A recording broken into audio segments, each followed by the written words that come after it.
Здравствуйте, дорогие зрители национального телеканала, а также нашего YouTube-канала. Сегодня долгожданный выпуск. Я очень давно хотел пригласить этого уважаемого человека к нам в эфир. Просмотрел абсолютно все лекции с его профессиональной деятельностью. Она посвящена великому кыргызскому сыну Атилле.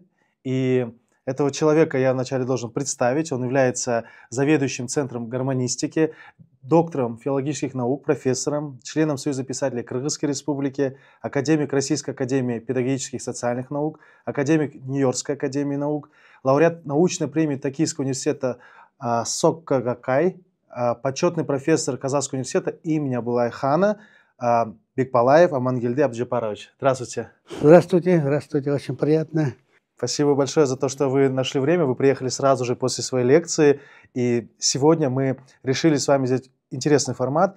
Мы будем с вами путем доказательств рассуждать о том, почему мы называем Аттилу кыргызом, предводителя гуннов, предка кыргызского народа, один из величайших полководцев мировой истории.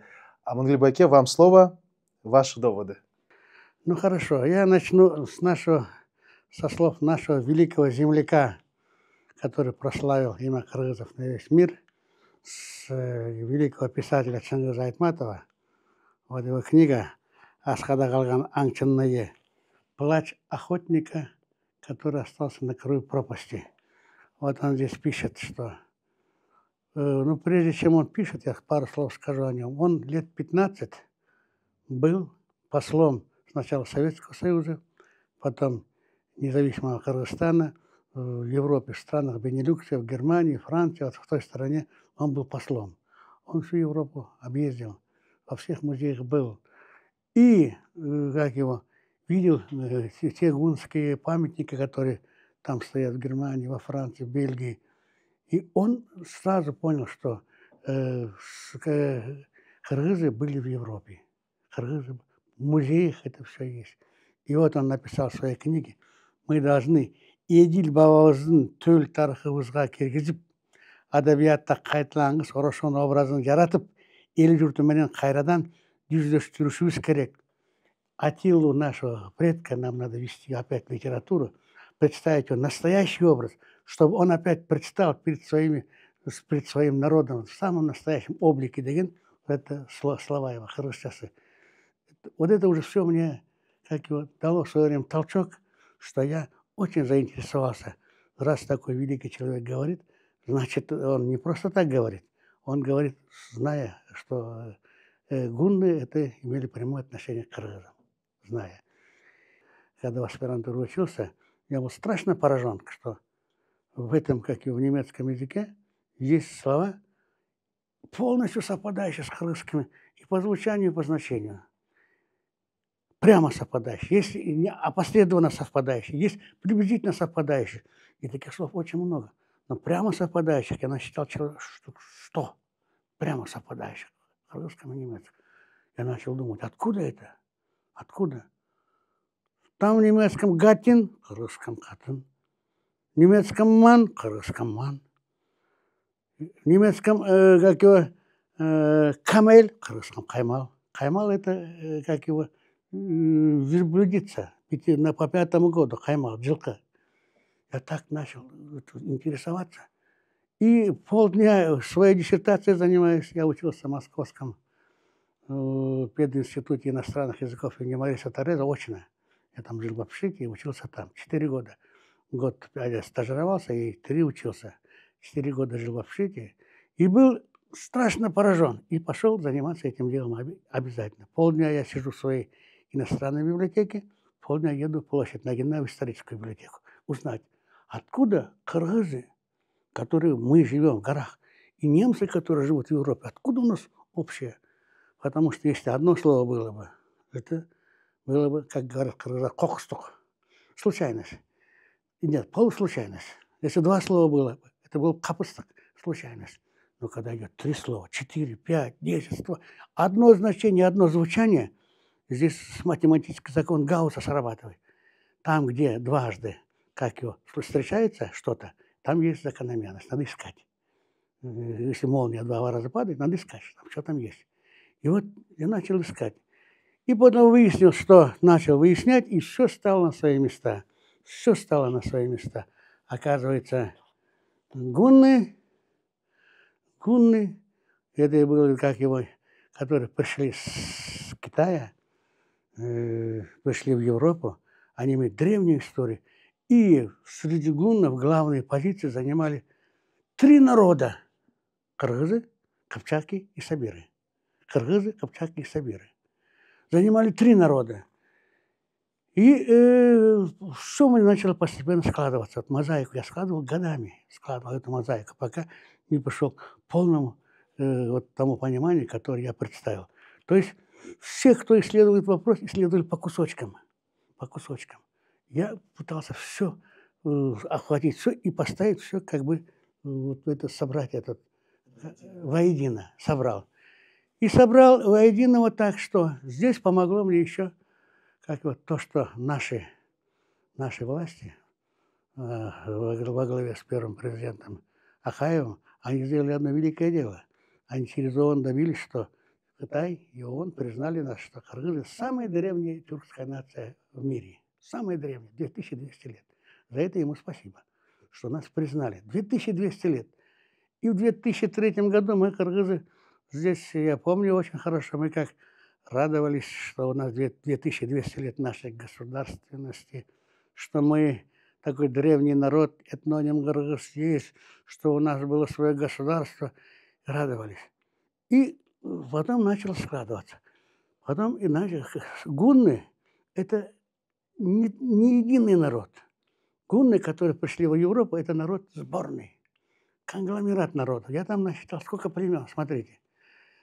3 самых главных, которые насчитал. Кыргызы.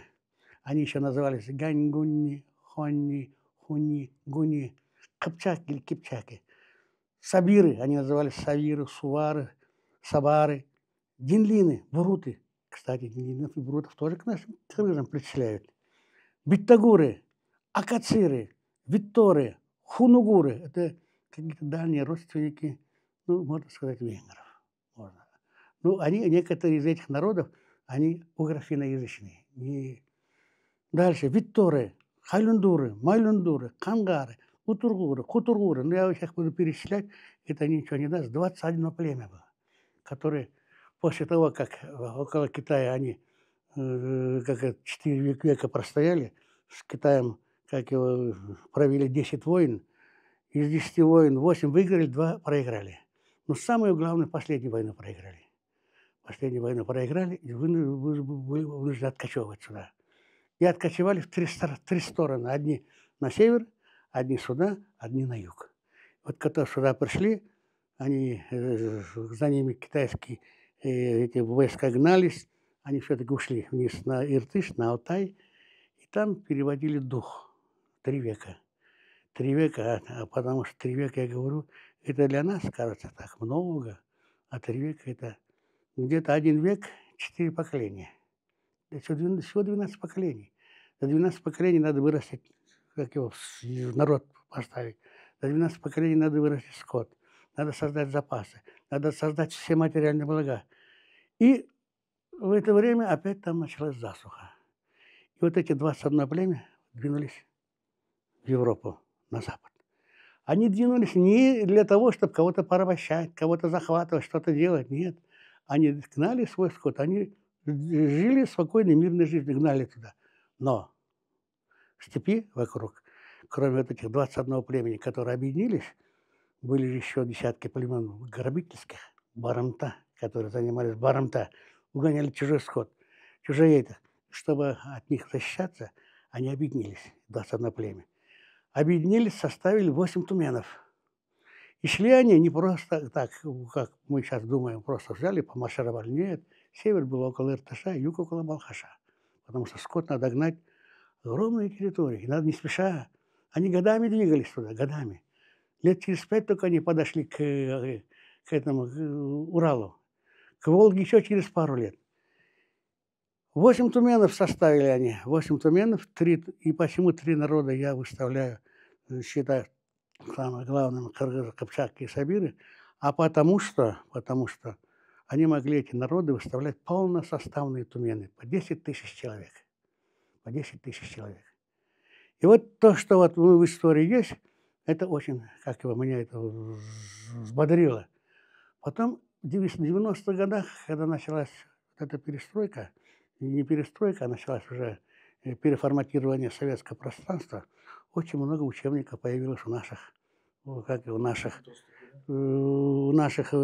историков, среди Амурбеков, Устамбекова, Чаротегин, очень много историки, Османов, Ибраимов. Учебники написали, Плоских, очень много учебников написали, и где все ввели гунны, это предки тюркских народов, в том числе кыргызов. То есть, когда я говорю, что гунны наши предки, я ничего не нарушаю. Они все ввели, всех 6-5 глава есть, 5-6 глава, орысчасы да, кыргызчасы да. Во всех учебниках это есть. Во всех учебниках. Ввели главу, потому что это факт. И кроме того, вот такой был ученый Розбек Айтнбек, посмотрите. Он целую главу написал о гуннах, о кыргызах. Кыргызы это гунны. Он написал открыто там. Кыргызы это гунны. Кроме того, вот Özkan Османов написал, вот, Атила, он ввел в историю Кыргызстана, в историю. Вот Атила, где похоронен даже. Похоронен в ущелье Джуку на Исыкуле, чуть выше Пржевальска. Вот она. Он вот в этой книге изложил. Это история Кыргызстана. История Кыргызстана, это которую мы изучаем. Да. Так что, когда я говорю, что гунны, предки кыргызов, я ничего не нарушаю. Все законы, вот они, все историки говорят. Все историки это говорят. Я не один. Просто когда это как бы подчеркиваю, акцентирую, Атила наш предок, начинает все думать, а как это наш предок? Такой великий человек. А почему? Мы что, мы кыргызы не великие, что ли? Мы великие люди. Так. Или вот, Ибраимов. У него целая глава есть. Вопрос о гуннах и кыргызах, поисках истины. У него целая глава есть.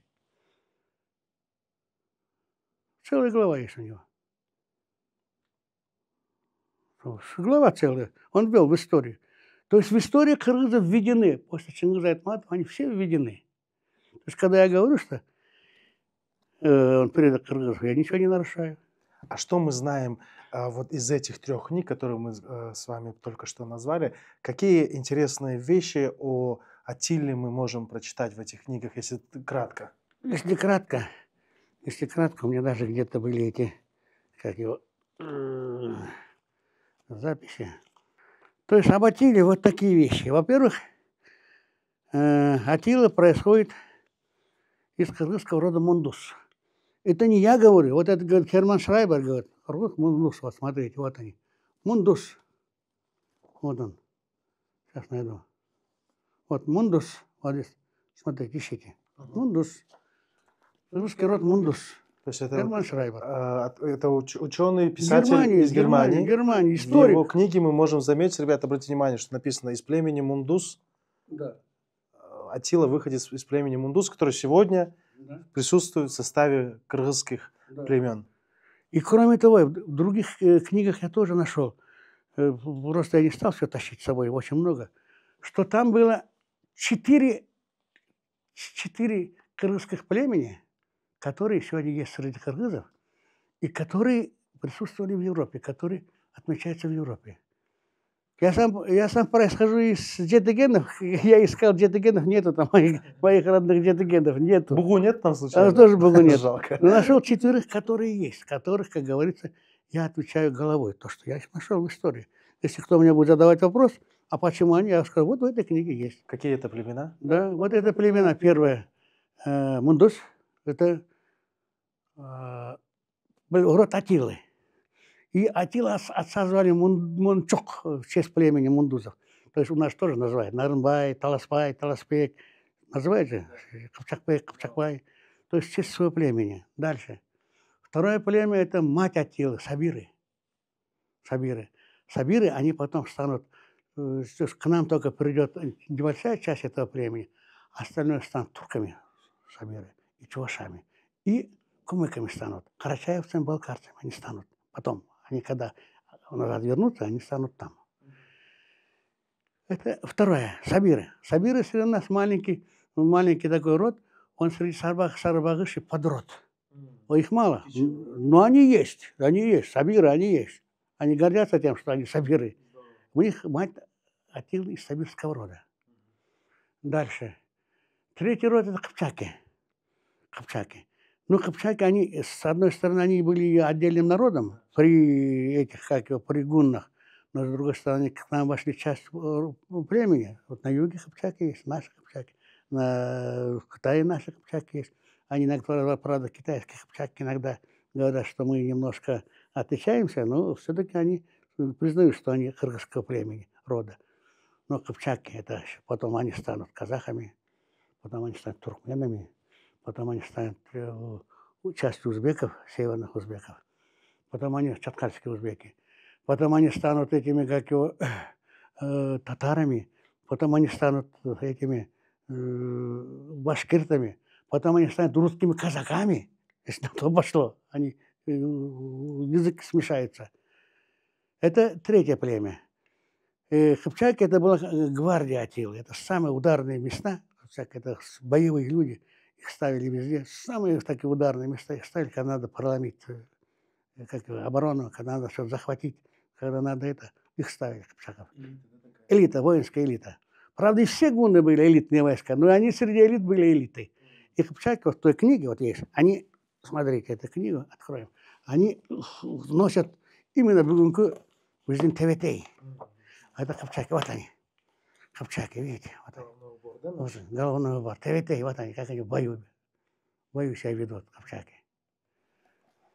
Это третье, да? Это третье. И четвертое – это племя Дулёс.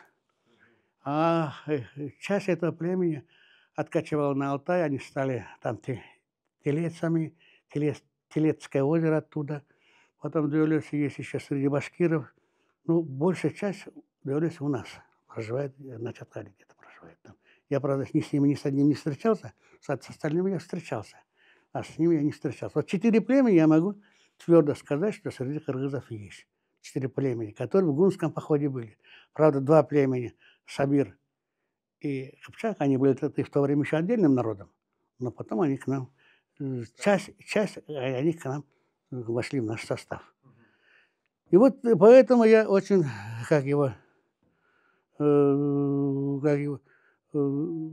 думаю о том, что все-таки то, что сюда помогает, то, что признали нас весь мир, мы самый древний народ, 2200 лет, и сюда, в Гунск, и это все вписывается, четко вписывается все.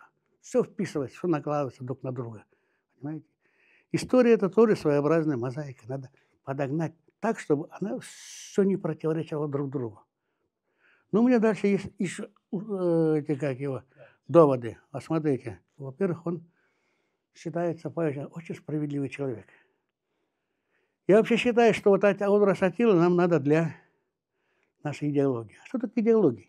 Идеология – это очень простая вещь. Быть честным, порядочным, справедливым, не обижать слабых, помогать старшим, уважать всех.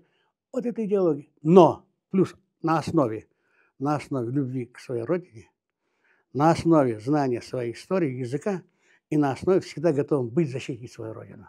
Вот это и есть идеология. Вот это я считаю идеология. То есть вот кыргызская идеология должна на этом строиться. На всех хороших положительных вещах плюс 3 вещи. Любить свою страну, любить свой язык и любить свою историю. И третье – быть готовым всегда выступить за защиту своей родины. Это идеология. И Атила соответствовал всем этим. Всем Атила соответствовал. Во-первых, он был очень справедливый человек. Справедливый. К нему могли прийти искать справедливости простой воин. Это пишет не я, это пишет Приск Панийский, который в Атиле при дворе был. Запись есть Приска Панийская. Атила и римская история. Приск фон Панион. Он пишет, я пишу. Изложено это в его. Приск Панийский пишет по этому вопросу следующее. Он говорит, что справедливость Атилы была, как говорится, безупречная.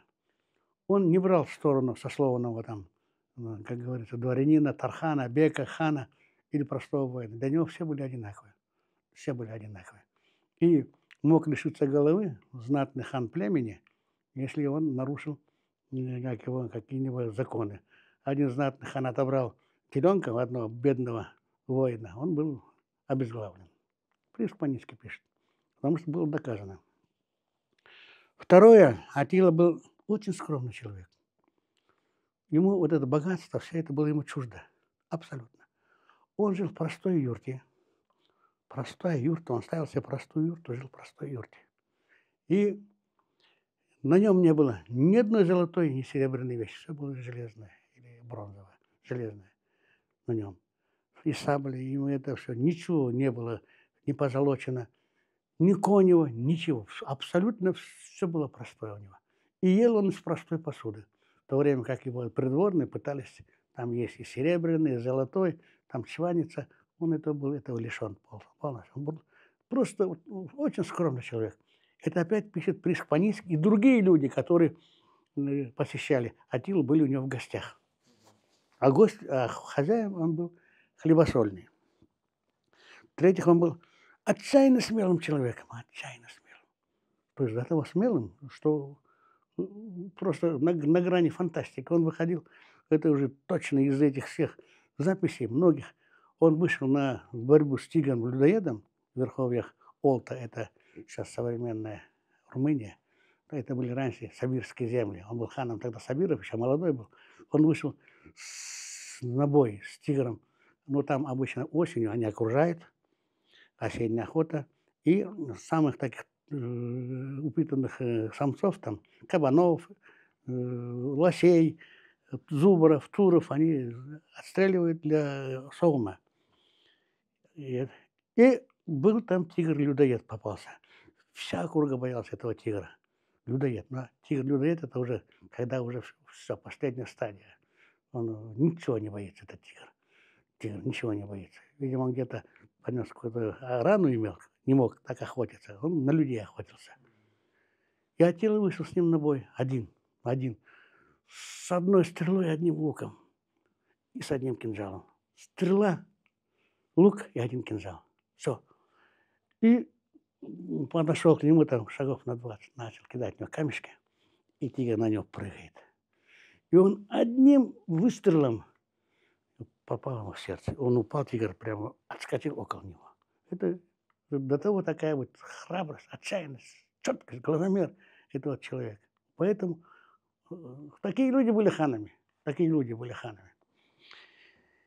Дальше он был чувств всякого чванства. То есть чувств сословной этой у него не было, что я хан, а ты такой-то. Вот, у него были все друзья, у него была такая... Он учился в школе, тогда была, как бы сказать, хан Ульдин, его предшественник, организовал школу для знатных мальчиков. Ну, школа, она полувоенная, как наш сейчас кадетский лицей. Кадеты вот. Они там жили, питались, все там, их дядьки обучали стрелять, где-то с 8 лет их брали туда, где-то до 15 их учили. То есть охотиться, стрелять, и читать, и писать, и он и грамотным был человеком. Образован. И он там учился среди всех, там были и дети ханов Аланов, ханов Рахсаланов, ханов Сарматов, ханов Возготов, ханов Гепидов, королей Герулов, так и славянские дети, которые знатные люди. Даже Римской империи, да, были? Нет, они у себя учились. И он потом, когда он стал, они особенно были борзыми, вот эти вот, как сейчас мы сказали, борзыми германские короли. У них каждый это, но Аттилу они уважали. И Аттила с ними вел, как-то мог их подавлять просто своим авторитетом. Они его страшно уважали, Аттилу. Когда Аттила шел, они все просто замолкали. Понимаете? Хотя от других они вообще никого не признавали. Эти германские императоры. Германские императоры, а германские короли. И в-пятых, Аттила был очень искусным дипломатом. Война у него была последним средством. Война. Он все пытался сначала закончить мирным путем. Когда если мирным путем не получалось, он уже начинал войну. Это, опять же, пишут современники его, что эти, как его, римские историки, константинопольские, как Аттила, посылал одно за другое посольство в этот. А посольство он посылал почему? Эти гунны хоронили своих знатных людей хоронили на глубину где-то до 3 метров. Кургана хоронили, на глубину, а может даже глубже хоронили. И завертывали их в дорогие ткани, в эти, и на лицо клали золотую маску. Вот здесь одна есть, я покажу, можно? Вот она, золотая маска. Вот она, золотая маска. Вот эта золотая маска, вот она. Вот она. Вот это? Да, еще одна есть. Еще одна есть. Вот эта золотая маска из Кыргызстана, с нашего Бишкека, вот она. Ее нашли в Шамши. Вот здесь неподалеку. Да, вот здесь нашли. Вот она, золотая маска. В каком-то году приезжали немцы, сняли с нее лет 15 назад копию, да? Копию. Вот она, золотая маска. И сейчас она в книге об Аттиле, да, фигурирует? Да. И другая золотая маска, идентичная этой. Она найдена в Венгрии. Она, сейчас я вам скажу, в каком местечке найдена. Боума. Боума. Вот она. Боума. Она найдена в местечке Боума в Венгрии. То есть топонимы тоже протокыргызские? Топонимы совпадают. А место, где якобы родился Аттила, называется Алтынсуек. Алтынсуек. Там, где... Да, аристократы. Это место. Называется Алтынсуек. Она еще даже... Осиек называется сейчас, она есть. А где находится? Осиек, она находится, по-моему, в Венгрии, на стыке Венгрии и Словакии. Да, по-моему, Осиек называется она. Аксюек. Вот. И вот повадились, кроме золотых масок, рядом ложили золотую саблю, золотой кинжал и все закрывали. Закрывали, курганы не делали, все прогоняли лошадей, и рабов военнопленных, которые копали, их уводили и убивали их. Все. И сами все забывали. Все. Чтоб не сказать. Потому что уходят оттуда. Уходят, все, место безлюдное. И эти, как его, воры с Балкан, с Восточной Римской империи повадились грабить. Находили, только с заметным следам находили и грабили золотые маски. Аттила предъявил туда счет. 320 с чем-то, там 6 могил разграбили. 326 предметов и 4 золотые маски. Вы найдите. Вот мэр города Дурастора, не мэр, а он епископ назывался тогда. Вот он все это организовывает. Аттила уже знал. Его найдите. Его Себастьян звали, еще одного найдите, который банкир это все скупает в Константинополе. Обоих накажите и верните нам назад. Не нашли, отказались. Он трижды послал посольство. Римскому императору, да? В Константинополь, в Восточный Рим. Трижды послал, а потом пошел войной. Потому что уже не ответили ему. Потом пошел войной. То есть война у него была последняя из последних, самая последняя. Но войну он готовил серьезно. Он понял, что... И только через 3 года он пошел войной. Что они ему не ответили. Они даже не удосужились отвечать ему. Понимаете? Раньше наши предки жили в юртах, и вход в юрту имел сакральное значение. Деревянная основа называлась босого, и, например, считалось, что человек не должен наступать на порог дома. То есть либо проходить сразу, либо оставаться вне. Что самое интересное, кыргызская юрта отличалась, к примеру, от монгольской также входом. У монголов были специальные деревянные ставни, которые они используют сейчас. То у кыргызов традиционно использовался войлок, который заворачивался кверху и фиксировался. Это было очень удобно. Партнером данного выпуска является компания Tesla Door, которая уже на протяжении 17 лет занимается производством и установкой автоматических ворот, а также ролл-ставней. Ну, вот так примерно это выглядит, и вы даже можете нанести сюда авторский принт.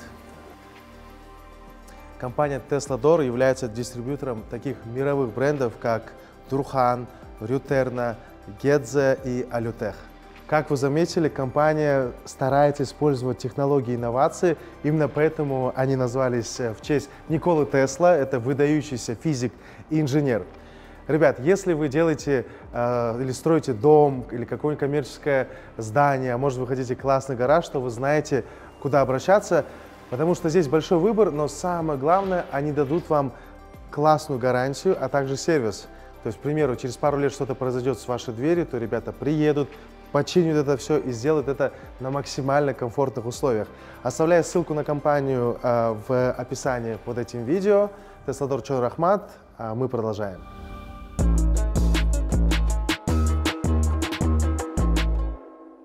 То есть Аттила настолько уважал честь своих предков, что разграбленные курганы предков стали причиной военного похода на... Да, да. Они как? Они не удосужились ему отвечать прямо. Они отвечали криво. Да мы не знаем, да мы не видели, да этот Себастьян там не был, Себастьяна никакой, это мэра никакого отношения не имеет. Так они отвечали криво и косо. Но по итогу что произошло? По итогу он завоевал, разгромил Восточную Римскую империю, разгромил, 80 городов взял штурмом. В штурме участвовал у Аттилы 3 народа были главных. 3 народа. Первый народ – это сами гунны, 21 племя, около миллиона было. Второй народ – это остготы. Остготы, потом я расскажу, как они остготов покорили, и остготы к ним присоединились. И остготские вот эти валамеры, ардари, всякие такие заносчивые короли, которые вместе с ним учили в школе. Остготы – второй народ был. И третий были славяне. Россины, русичи, эти анты, венеды, кривичи, славяне были третьи. А что славяне были, вот он, Карамзин пишет, не я пишу. Карамзин, я тебе расскажу, как это было потом, как это было. 3 народа было. И Аттила вынужден был пойти войной. Или еще, вот последняя война, когда он пошел на Италию, на Галлию, Италию. Итальянская принцесса, то есть уже западно-римская принцесса, не это у вас, там было 2 Рима, Восточный Рим, западно-римская принцесса написала ему письмо Аттиле, что ты самый великий воин в этом мире, я тебя люблю, я хочу за тебя выйти замуж, вот мое кольцо, вот мой прядь волос, вот мое письмо, мое согласие. Это приданная Галлия. Галлия – это Франция. Приданная Франция, Галлия. То есть, если ты возьмешь жены, я с собой заберу. Она была, их 2 было, Валентинян и она. То есть, они были наследниками. Я принесу приданную Галлию. И он послал эту снова делегацию. 2 года посылал. Вот так и так. Ваша это хочет, я тоже хочу, мы хотим пожениться. Вы нам, пожалуйста, согласитесь. Тот ответил так, что тот, там брат ее, тот оттуда, Валентинян ответил, что мы, как его, женщинам приданное не даем. Аттила был страшно возмущен. Его мать получила приданное Испанию. Мать, это Валентинян. Он был страшно возмущен. Еще раз послал посольство, сказал, давай миром уладим. Давай, ты мне хоть всю Галлию не отдавай, но то, что ей положено, полгаллии отдай. То есть я ее возьму в жены. Тот ответил, что она уже вышла замуж, и тот послал ее к двоюродному дяде Эмеге в Константинополь. И по Аттиле пришлось идти войной. То есть у них честь была задета. Пришлось идти войной. Но в конце концов он ее не получил. Да, потом пропала куда-то. Пропала. Вот это еще, что из искусства этого дипломатии было превыше всего у него. Война была последнее средство. А то нам представляешь, что прям гунны день и ночь воевали и мчались на войну. Нет. У них же был скот. Надо было жить. Как надо выживать. Как его, травы, воды, земли. И шестое. Аттила был человеком очень высокого ума.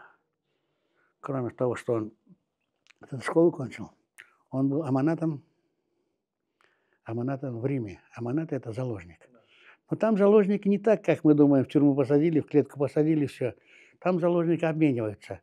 То есть с Рима прислали аманатом Аэция, некого молодого человека, Аэция, которым потом они будут воевать, через 30 лет они будут воевать друг против друга, через 35 лет. А он поехал аманатом в Рим, не в Константинополь, в Рим. Ему было 16 лет. Ну, чтобы чем-то заниматься, он решил, 2 года он занимался учебой. Он поступил в педагогику, изучал географию. Он понимал, что надо изучить земли, что прежде чем знать, с кем контактишь, с кем ты имеешь дело, он изучал географию 2 года и кончил отлично. И потом, поскольку этот срок аманатства был неопределен, он мог быть там и 10, и 20, и 30 лет, он решил поступить на службу в римскую армию. Он поступил на службу в римскую армию солдатом 18 лет. И за 7 лет до 25 лет прошел путь, участвовал в 4 боевых походах и дослужился до легата. 25 лет он стал легатом. А в римской армии это было. То есть ты можешь, если с храбростью, умом, с доблестью, ты можешь стать офицером высокого ранга. А легат – это как наш полковник. Легат – командир легиона. Легион – 6 тысяч человек. Он начал с рядового солдата, и за 4 года вот он добился вот такого. Это в истории записано. Это как в истории это все есть. И он оттуда в звании легата, он демобилизовался 25 лет. И Аэций уехал туда, он приехал сюда. Он вернули, они обменялись заложниками назад. И почему он был человеком высокого ума, ему приписывают такие вот такие афоризмы или макал-лакап, сейчас пословицы, поговорки ему приписывают. Приписывает вот в этой книге. Вот в этой книге, нет, сейчас пока, вот в этой книге. Кара-Кыргыз, да? Да, Кара-Кыргыз приписывает. Потом вот здесь приписывает, в Гюллерда приписывает, ему приписывает. Которые Потом, сохранились у нас у кыргызов. Да, потом его есть Санжара Закирова, Закиров, Санжара его, он приписывает, ему такие приписывают пословицы, поговорки. Батыры миң болсо, бийи бир болсо, эл болот. Бийи миң болсо, батыры бир болсо, эл бузулат. Много героев и один правитель, будет народ. Много правителей и один герой, народ распадется. Или второе. Адам акка жетет, мал көккө жетет. Человек стремится к добру, а скот к корму. Ему приписывают. Третье. Ак көңіл адам қу болбойт. Добрый человек лишен хитрости. Такие вот он афоризмы ему приписывает. Атили. То есть он был очень умным человеком, умнейшим человеком был. Но то, что он умный, когда вот есть здесь вот этого есть. У Нурака Абдрахманова есть интересная фраза. Вот он, когда песню, они вот написали, все записали старинные песни об Атиле. Да, что, старинные. И вот Атила хан. И вот они говорят, что когда Атила умер, и враги плакали все. И друзья, и враги все плакали. Потому что оплакивали его смерть. Что такой великий герой, такой справедливый, и хороший, добрый человек, и умный человек, и смелый человек погиб. Главное, справедливость. И слово Атила. Это вот записано, ребята, в книге «Кыргызскую үлөрү», то есть кыргызские мелодии, наигрыши, которые сохранились у нас в виде песен, в виде таких вот погребальных, да, каких-то кошохов и так далее. И это все хранится в нашем устном народном творчестве, там сотнями лет передаваясь из поколения в поколение. Вот в этой книге вы можете про Атилу тоже прочитать. И это тоже записал. Этот тоже композитор Асан Хайбулдаулу записал тоже.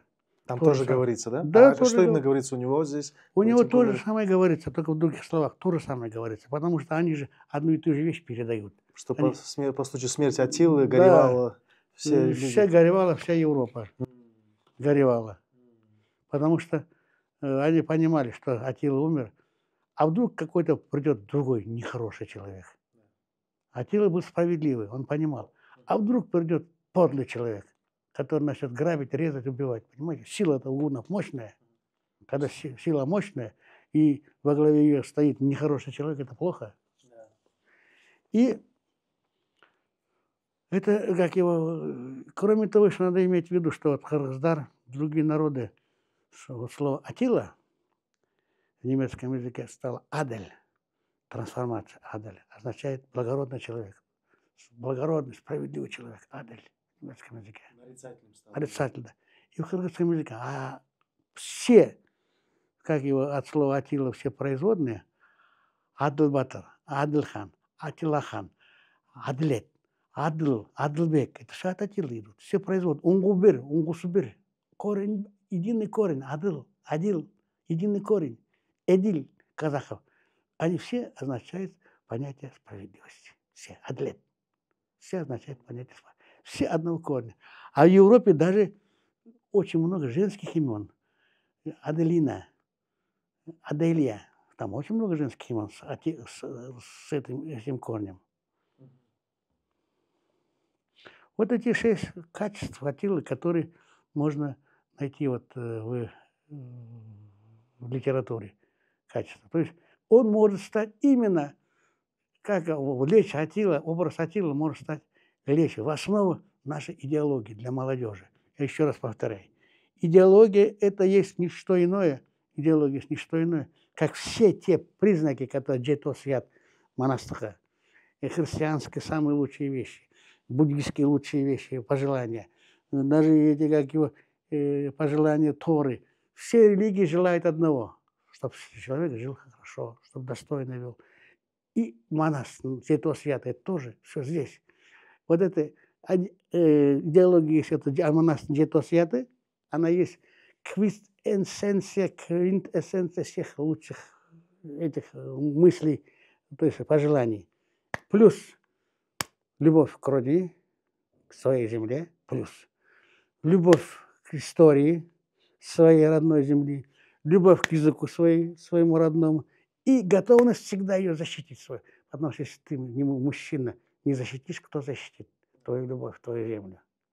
Вот это есть, я считаю, идеология должна быть наша. Вот она идеология. Не надо придумать там. Идеология ничего другое быть не может. Начинает из идеологии делать что-то совсем непонятное. Идеология то, что самые хорошие черты, плюс любовь к своей земле, к своей родине. Вот это и есть патриотизм, идеология наша. Давайте поговорим о вот этом кульминационном моменте Атилы, который так интересно был описан и запечатлен на фресках, на картинах. Там Рафаэль, по-моему, да, писал картину Атилы и Папы, встреча Атилы и Папы Римского. Поправьте меня, если это, может, не Рафаэль это был, или Микеланджело. Рафаэль был, да? Вот есть знаменитая картина, где папа встречается с Атилой, и все-таки смог Атила, точнее, смог папу уговорить не разграбливать Рим, и Атила его встретил. Можете описать нам вот этот знаменательный момент покорения Римской империи и Атилы? Могу. Здесь дело в том, что таких картин написали несколько. Рафаэль самый известный. Картина Рафаэля висит в Ватикане. Еще несколько. Вот мои книги, которые, вот, наверное, вы видели, у меня есть книга Атила Хангунов на русском языке, и на киргизском издана. Там эти все картины... Барельеф Павия, да, по-моему? Да, я все представил. Здесь было дело такое. Атила, когда Рим брал, римскую, Италию брал, он вторгся в Италию 14 туменов, 140 тысяч. В Италии было где-то туменов, то есть воинов они собрали около 200 тысяч, даже больше. Но они не рискнули сразиться в открытом бою, в честном бою. То есть в таком не рискнули. Атиле пришлось брать один город за другим. Атила говорил, то есть вот этот город, если вы сдадите, мы у вас только провиант заберем. У нас провианта нет. И золото заберем. И уходим. Провиант часть себе можете оставить. Мы уходим. Если не сдадите, мы вас всех в рабство продадим. В рабство продадим. Воевать не будем, в рабство продадим.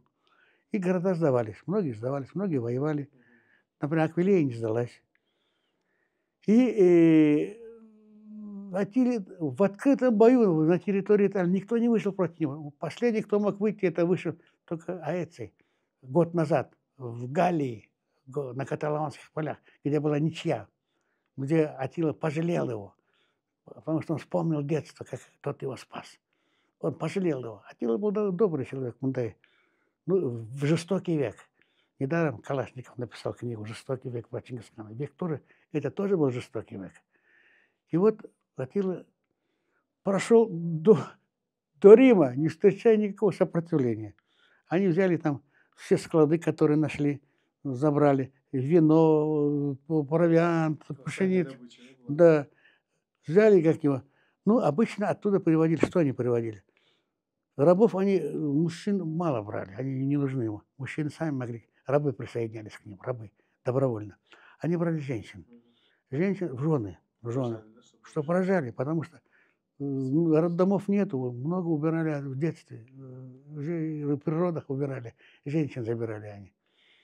И когда в Риме, в то время уже был 1 миллион человек, он подошел к Риму, осадил Рим со всех сторон.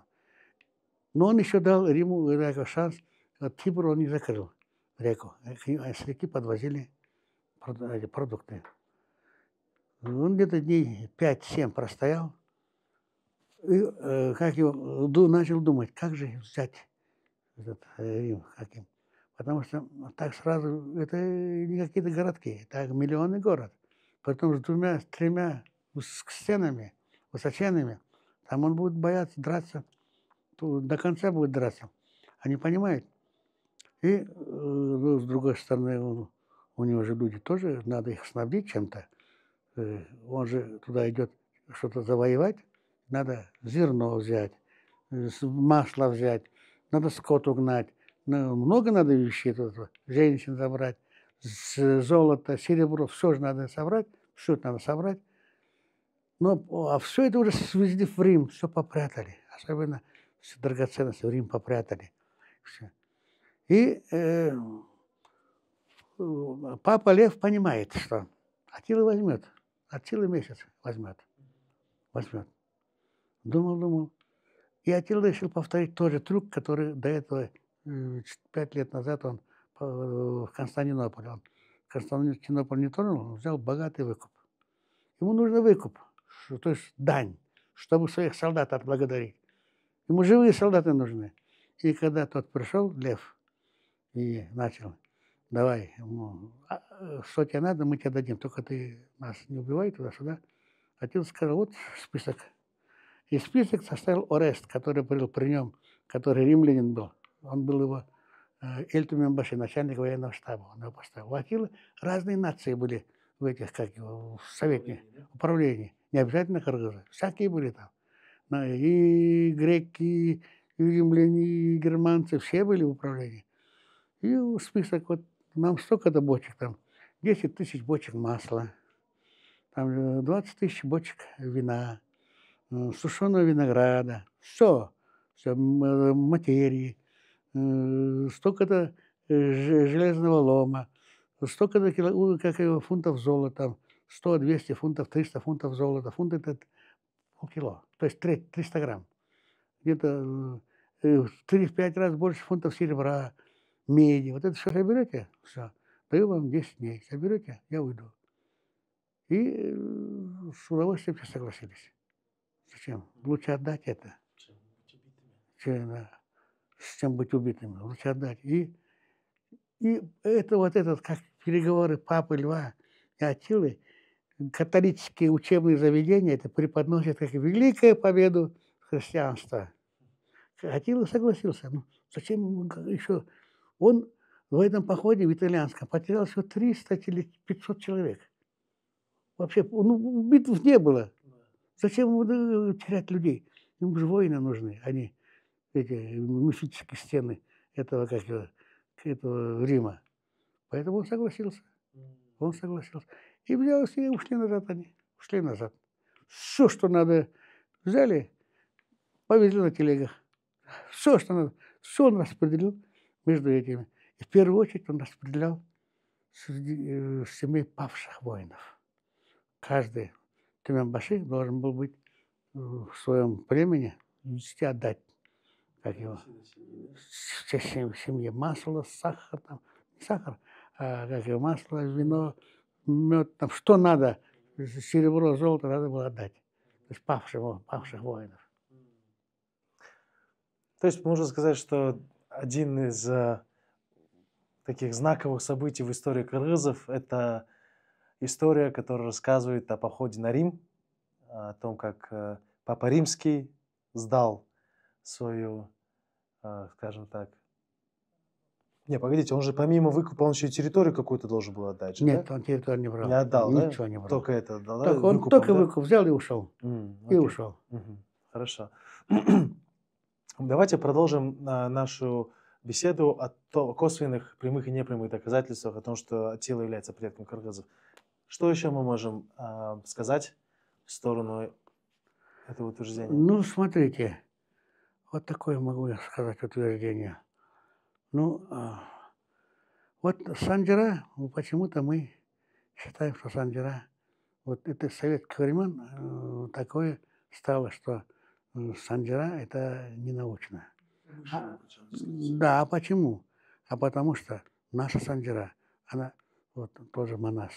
Это величайший из Санджир, который Санджарак из Санджара. Это есть Манас. Величайший. Там все. Там и философия, и, как его, и уклад жизни, и законы. Все там есть. И милосердие, и победы, все там есть. Вот Санджара наша, вот она об Атиле говорит. Потом много говорит. Закирбек Ниязов говорит. Другие санджарачи очень много. Гусейн Наджи, Абдулазиз Абдурахман, Талиб Молдо, Сапар Мурат Ниязов, так, Тарыхшылар говорят, Берег Султаноев, Табылда Акеров, Орузбек Айтынбетов, вот это говорит.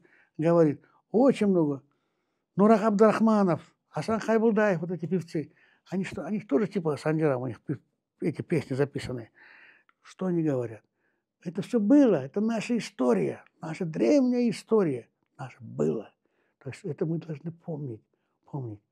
И особенно мне вот это нравится, вот, как поет Нурак Абдрахманов. Он мой почти ровесник, но он рано ушел. Он очень лет 10 лет назад он рано ушел. Я считаю, что он мог бы долго жить. И вот, когда нужные люди так уходят, так обидно. Так вот, он такой был.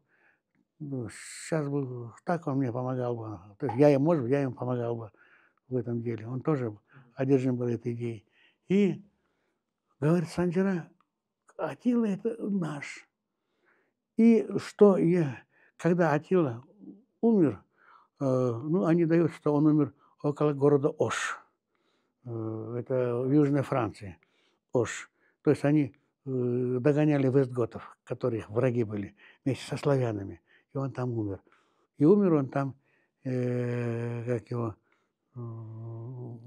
после того, как был той, он женился, взял себе 4-ю жену, молодую, ему приписано 500 жен, 600 жен, вся чепуха.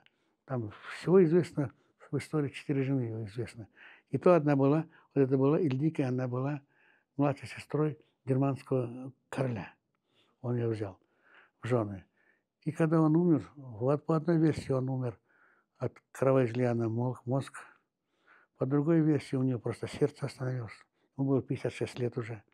А по третьей версии, ну это маловероятно, его отравили. Это маловероятная версия. Потому что, которым Ильдика, вот этого, он ее взял в жены, она до 90 лет дожила в племени кыргызов. До 90 лет дожила. Хоть она была бездетная, но до 90 лет дожила, и все ее любили, и все ее как бабушку почитали, как бабушку. Она жила в почете и уважении. Ильдика, вот эта, которая последняя жена Атилы, она дожила. Так что весь о том, что она его отравила, она маловероятна. Видимо, в то время 50... Да. И по версии Нурака Абдрахманова, его шок. Знаете, шок? Кости. Прах, да, наверное? Я думаю, прах, не кости. Его завернули сначала, как его, бронзовую ткань, потом бронзовую оболочку сделали, потом серебряную оболочку, потом золотую оболочку, типа гроба, все гроба. И все это погрузили на мощного шудункута, это бык, быстроногий бык, шудункут, быстроногий бык. Это не укус, это кастрированный, быстроногий настоящий бык. И вот на нем, ну, видимо, там не один шудункут был, там несколько было сменно. И на нем за 40 дней прах доставили оттуда, за 40 дней. На Джуку похоронили на острове Джук. Вот она, где книга? Открой, вот она. Ошкон Усманов пишет об этом. Вот он, Аттила. Джуклу похоронили его. В преданиях высказывается гипотеза о том, что по завещанию Аттилы его прах похоронен в Иссык-Кульской котловине в ущелье Джуку, где он родился. Это все у нас сохранилось в Санжире, да, в устном предании? Да, все это есть в Санжире. Все это есть. И вот это наша Санжира. Он есть в нашей Санжире. Он нашей истории. Почему нам его не позволяли? Не позволяли. Я думаю, потому что он, это историческая личность реальная. Реальная. И в советское время нельзя было по политике ЦК КПСС, чтобы 988 год, когда крещение Руси Владимиром в СНС, кто-то уходил дальше. Нельзя было. Нельзя было, и все. То есть позже можно, дальше нельзя. Дальше. И 2200 лет нам в советское время никто не позволил бы сказать. То есть это не политика русских, нет, это политика ЦК КПСС. Потому что ЦК КПСС была такая доминирующий, как старший брат был русский, который был партийный, член партии, а мы должны были иметь историю меньше. И поэтому наша история, Санжира, это запрещалось. Аман Бельбекер, чтобы Аттилу использовать как образ будущей идеологии кыргызов, давайте продолжим наши косвенные, прямые и непрямые доказательства, говорящие о том, что Аттила был предком кыргызов. Какой следующий факт мы можем назвать? Ну, фактов много. Фактов много. Здесь не конкретно об Аттиле, а факты, которые о гуннах касаются. Факты касаются о гуннах.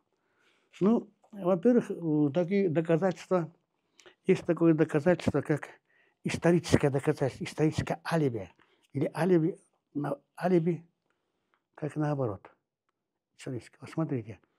Все ученые, все, Аристов, Берштам, Бартольд, Батманов, историки, все, и Батманов это языковед, но историк кыргызского языка, почему-то его незаслуженно забыли, он такой же, как Юдахин. Он кыргызскую фонетику, кыргызскую грамматику Батманов написал, Игорь Алексеевич. Он приехал с России еще до войны, до Великой Отечественной. Он написал, потом немножко его подзабыли.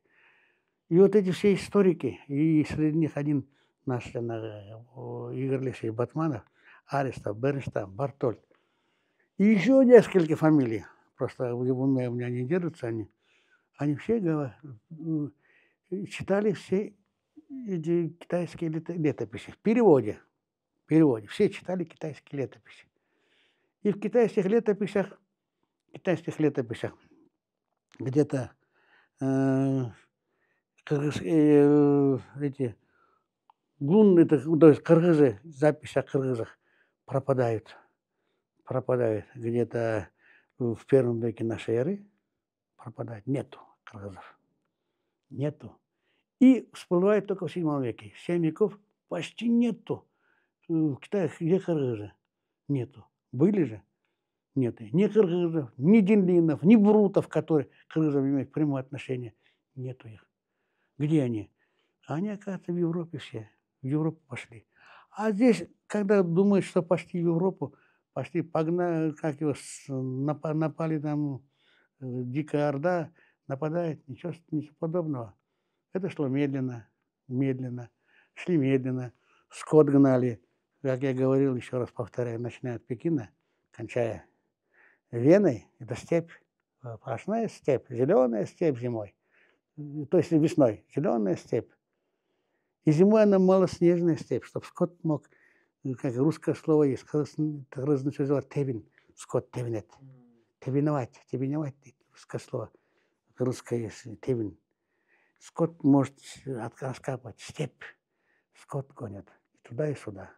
Все степь, начиная от Пекина, по Монголии, вокруг Алтая с двух сторон северная степь, это лесостепь, северная сторона Алтая, Енисея, южная сторона Алтая, это Тарбагатай, тоже степь.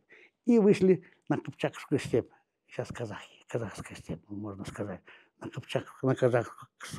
Кыпчакскую степь, перевалили Волгу, Южная Россия, это все степь, Украина, и вышли на Дунай. Дунай с обоих концов по 10, по 15, 20 километров, как я Дунай, такой течет впадине Дунай, это степь. И вплоть степь подходит, кончается перед Веной. А в Европе там огромная земля, где римляне назвали Панония. Панония. Панония это означает, как его, римское название, римская провинция была. А когда гунны пошли, они назвали ее Бошта. Бошджерь. Бошта. Венгры называют сегодня Пушта. Русское слово пустошь. Пустошь. Это степи. Все скот. Мы жили так как. Тогда не было никаких ООН, никто продовольственную помощь не оказывал. Только сами жили. Ошон кыргызмакалы бар. Кыргызов есть пословица. Сегодня сен череген байсың, один жут, завтра ты кедейсің. И все, завтра ты никто.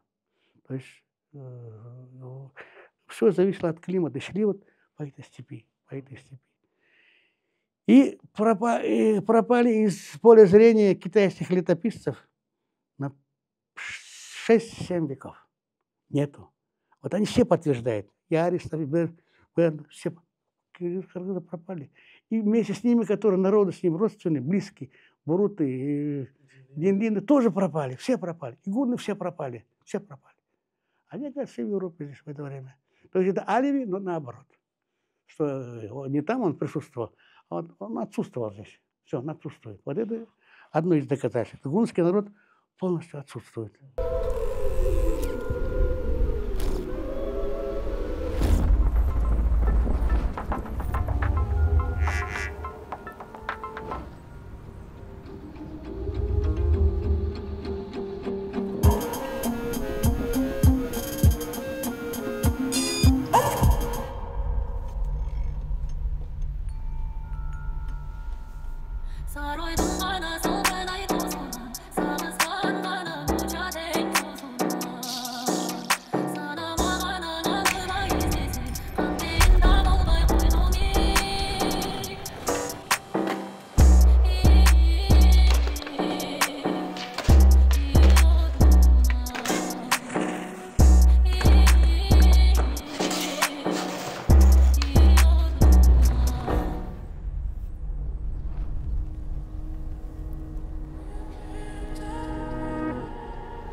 С 1 по 6 век Да, кыргызы находились на территории Европы, поэтому пропали с китайских летописей. Да.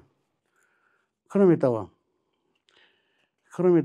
то, что кыргызы и эти, как его, гунны все, я сказал, 21 племя. 21 племя. В 370 году избрали предводителем этих племен верховным ханом. Каганом. Каган это значит Агахан. Сокращенно. Каган, Агахан, Улухан. Агахан, Каган. Агаханом избрали. Избрали Баламбера. Баламбер это кыргыздын ысымы. Баламды бер деген сөз. Так, раз я покажу вот книгу Иштамбона. Вот Иштамбона. Вот смотрите. Иштамбона. Это книга на немецком. На языке. На немецком языке. Вот здесь вот. Гунская империя называется. Гунская империя. Хуненрайш. Угу. И что здесь дается? Смотрите. Все имена гунских ханов были тюркские, древнекыргызские, можно сказать, древнетюркские. Атила – это Атаулу, сын своего отца. Так. Октор, стрелок, Окатар. Окатар. Жена Атила, Эрихан. Эрихан. Эрихан, это Эрихан деген смелый хан. Смелый хан. Это когда у гуннов, у тюрков, кыргызов дается имя после 2 девочек, третья дается уже Бурул, Токто, Угулхан, Улджан дается. Это Эрихан, смелый хан. То есть пусть следующий будет мальчик. После 2-3. Вот. Это жена Атилы. Старшая жена. Потом Харатон. Харатон деген сөз это башкача, не так, как мы понимаем. Не этот, как его, не цвет, не түс, а хара деген сөз. Карагуш деген сөз. Сильный, мощная сила. Мощный деген сөз. Мощный хара деген сөз. А тон деген это защитный панцирь. Панцирь. Потом полушубок стал панцирь. Тон это панцирь. Первое название панцирь. Харатон. Черный панцирь. Или барсих. Барска охрош. Барстай. Их это был древний гунский, древнекыргызский, это аффикс прилагательных, барсоподобный. Так, или эскам. Эсту кам. Кам деген сөз, это кыргызша, молдо деп албайсыз ба? Молдо деп атпайбыз ба? Это не молдо. То есть это молдо, это мы взяли уже оттуда, с арабского языка. А кам настоящая, кыргызская, древняя, гунская, стенгрианство, кам görдү деген сөз. Кам görдү, это шаман. Эскам, естукам. Даже то есть камлание, да, до сих пор слово? Да. Или атакам, отец. У этого отец шаман. Или келкал, келип кал. Ну, баламды бер. Кыргызда кое берет атты. Каалагандай кылып, кар жааса, кар жаады деп коет. Күн жааса, күн жаады деп коет. Кое берет кыргыздар. Совет мезгилде тракторбек, колхозбек, космосбек, сельсовет деп кое берчи. Ысымдарды. Или улт зундур. Зундур деген сындыр, жең деген сөз. Улт деген улуу деген сөз. Чоң жеңүүчү. Улт зундур. Мына бери кел. Бери келсин, бери чык деген сөз. Ошондо бүт мына турат. Түрк намын деп турат. Түрк намын деп турат. Тюркский имена, да? Түрксү. А бул жерде турат. Киргизин деп турат. Кыргызга тиешелүү дейт. Не монголдорго, кыргызга тиешелүү дейт. Киргиз дейт. Киргиздерге тиешелүү дейт. Вот, ребят, здесь в немецкой книге пишется, что все имена у гуннов имели кыргызское происхождение. Вот здесь Киргизин написано. Только что мы с вами это доказательно обсудили. Так, значит, имена тоже являются одним из доказательств древнекыргызского элемента нашего гуннов. Теперь, когда я учился в аспирантуре, вот язык возьмем, я вам сказал, что Гунская империя имелась 3 народа. Как его? Один доминирующий – это гунны. Гунский язык был языком управления, языком, как бы сейчас сказали бы, государственного аппарата. Гунский язык. Был еще чисто военный язык – это готский язык, немецкий язык, это древний немецкий язык. И чисто, как и военный язык был, это славянский язык. 3 народа, славяне это были у них язык, назывался язык Рассинов или Росичей, и Антов и Венедов. Это сейчас что-то нечто среднее, но от них произошли сербо-хорваты, украинцы и русские, все народы от этих славян произошли. От этих славян. Я расскажу потом, как это происходило. И 3 народа были как бы в управлении государством. Составляли, сейчас бы мы сказали, титульные нации. 3 народа. Гунны. И гунские ханы избирались почему-то из кыргызских племен. А почему из кыргызских племен избирались? Возьмите книгу, я просто не принес с собой, возьмите книгу Мурата Аджи, вот до меня я видел Мурата Аджи книгу, написана книга «Древние тюрки» или просто тюрки. Там откройте страницу «Кыргызы». Там написано, что кыргызы, все эти царские роды происходили из кыргызов. В древних гунских и древних племенах царские роды были кыргызскими. Кыргыз это означает, еще одно имя имеет «Ваше Величество», «Ваше Сиятельство». Вот Мурат Аджи пишет, что царские. Ну, видимо, крымские джигиты были до того боевые, что это как его. Сейчас скажу, почему боевые.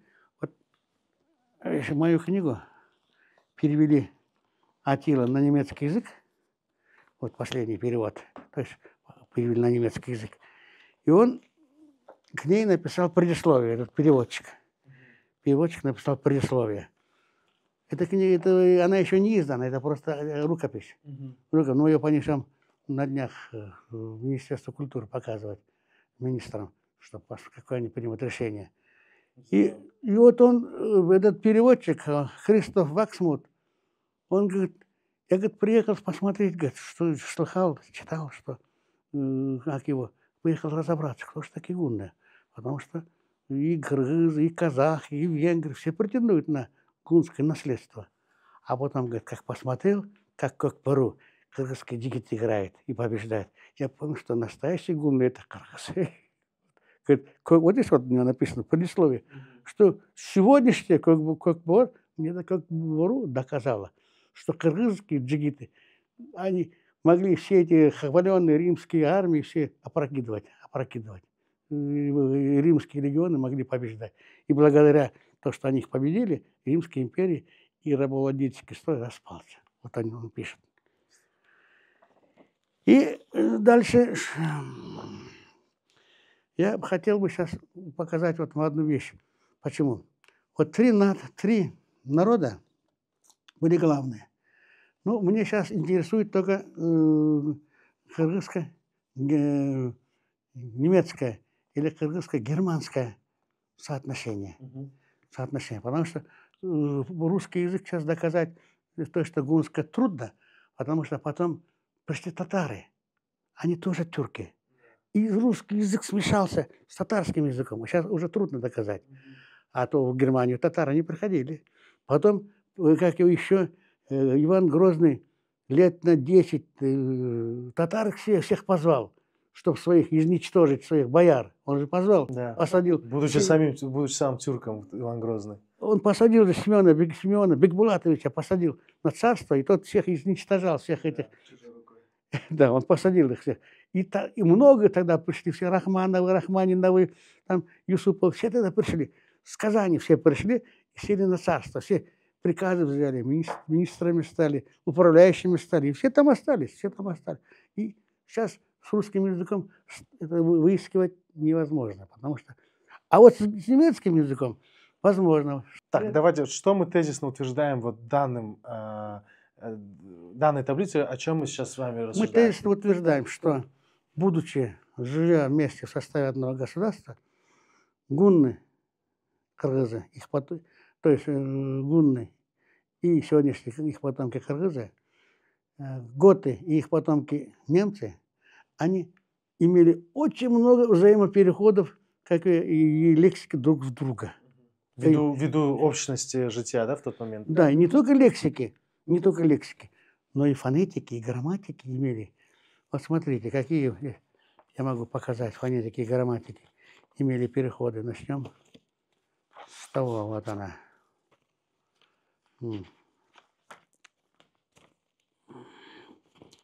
Ну, пока начнем с лексики. Смотрите, лексика. Вот эта таблица взята из книги. Смотрите, это кыргызский аил. Дайте мне вот эту книгу, пожалуйста. Это картина записана из книги немецкой, да, как понимаю? Вот это. Вот из этой книги, Вот да? эта книга она взята. А что она иллюстрирует? Она иллюстрирует кыргызский аил. Гунский аил. Гунский аил, по сути, кыргызский аил, да? Она иллюстрирует кыргызский аил, смотрите. И теперь, что она еще иллюстрирует, кроме кыргызского аила? Она иллюстрирует что? Она иллюстрирует слова, лексику, который переходил из языка в язык. Смотрите. Я возьму только лексику, которая касается здесь. Нигде нет, больше я не лезу. Вот только вот здесь. Что здесь? Вот что изображено на картинке? Что изображено? Вот местность, которая изображена на картинке, по-гунски, гунский есть специальный, гунский язык, книга есть, грамматика есть, все есть, эти Писали о гуннах, много исследований писали о гунском языке. И о готском языке писали исследования. Я все их просмотрел. Все. И словари, и все есть. Особенно гунский язык исследуется западными учеными, германскими. Они целые книги издали, гунский язык. Хорошо. И вот смотрите, что вот это место, вот оттуда все взято. Из гунского и готских языков. Из готских языков. Смотрите. Это место называется Пагунтили Джорт. Джорт.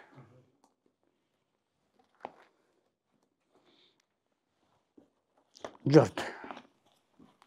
Вот это место. Называется все Джорт. Да. По-русски на сегодня называется Джурт. Джурт, да. По-готски называется Йорт. По-немецки сегодня Орт. Потрясающе. Вот эта вот равнина называется по-гунски Тала с долгим А. По-русски тоже Тала. Сузума, да? Да, готский Таля, немецкий Таль. Они сюда прикочевали, расположились здесь. Кочевье, Коч. Гунтили Коч. Кыргызстили Коч. Готский Котче. В немецком осталось Кутчен, кочевать. Сегодня в немецком. Немецкий язык это потомок готского. Кыргызстили потомок гунского. Улут. Гунтили. Кыргызстили улут. Готтили улуте. В немецком языке лёйте. Люди, лёйте. И отсюда в русском еще есть люд. Люди. Или ман. В кыргызском языке ман. Куярман, билярман, окурман. Человек. В готском ман. В немецком ман. В англосаксонском ман. Англосаксонский тоже потомок готского языка. Ир. Мужчина. В кыргызстиле ир.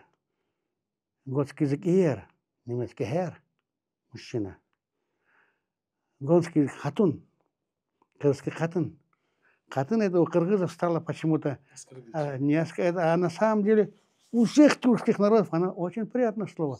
Например, турки говорят гадин, у узбеков было хызлар хотун хызлар институты, женпед институт назывался. Это, ну, у нас немножко перевернули его по-немецки, по-готски гатун, немцы гатин. Это все взято из словарей. Я их не сочинял. Все взято из словарей. Да. То есть каждое слово взято из словаря. Бой. Гунтели. Кыргызстили бой. Бойға жеткен. Бойға жеткен бала. Бойға жеткен қыз. Бой. Готтили бой. Англосаксонский бой. Мал. В гунском. В кыргызском мал. В готском мал. В немецком мал. Было два мнения, два значения. И во всех языках было. Это первый скот, а второй счет скота. В немецком остался только счет скота. Мал. Айнмал, цваймал, бедмалым реки малым. Хаймал. Кыргызстиле хаймал. Ну, хаймал это, если знаете, это верблюдица по 5-му году. То, что сейчас многие не знают это слово. Откройте словари старинные, посмотрите Юдахина. Там хаймал, верблюдица по 5-му году. То, что джилка называется. Оттуда. Вот. Готский камель. У них откуда хаймал? Камель. Вот камель. Вот камель. Кемель. Окус. Бычылган, то есть кастрированный бык. Өгүс. Готский окус. Немецкий оксе. Англосаксонский окс. Или кут. Хорошо. Кыргызстиле кут. Готтили кут. Немецкий гут. Вот только вокруг этого я прошел. Вокруг этого прошел. Вот только вокруг этого. Дальше. А если остальное взять, еще показать, тоже интересно. Хоть, может покажу я тоже. Давайте поговорим. Тоже интересно. Это ведь удивительно след древних кыргызов в европейском языке. Смотрите, гунский язык. Гальтен. Это все взято из словаря Севартяна, древнего словаря гунский язык. Севартяна. Кыргызстиле алтын. Готский язык гальтен. Немецкий язык гольден. Вот она, гальтен, гольден. Англосаксонский гольд сегодня. Де. До, де. Говори деген сөз. До. В англосаксонском. Йохурут. Хурут. Йогурте. Йогурт. Кала, кала, каля, халя, хал. Хала город. Город Хала. У казахов осталось Кала. И есть Йошкар, то есть Махачкала. Город, это тюркское слово, древнегунское слово. Кала. Вот. Карта. Твердый. Карт. Харта. Харт. Хат. Твердый. Нама. Нам. Нама. Нама. Наим. Имя, да? Имя.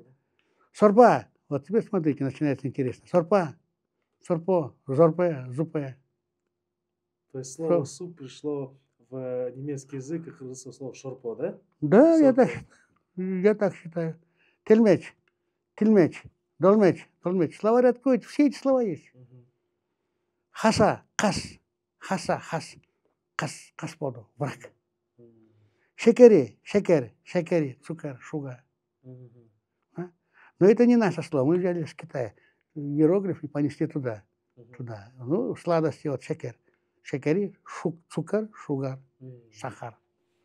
То есть таких, вот это тоже доказывает, что были в составе одного народа, государства. В составе одного государства. То есть таких слов, которые перешли из древнегунского, затем в готский, а затем в немецкий язык, вы начитали минимум 100, которые один это в один. Минимум. Это вот такие, которые схожи, а которые еще подверглись видоизменениям, называется перебой гласных, сдвиг согласных.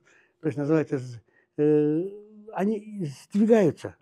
Например, Атила сдвинулась в XI веке, стала говорить Эцель, сдвинулась. Но это Атила. А сначала они говорили Атила, а в XI веке стали говорить Эцель. Сдвигается.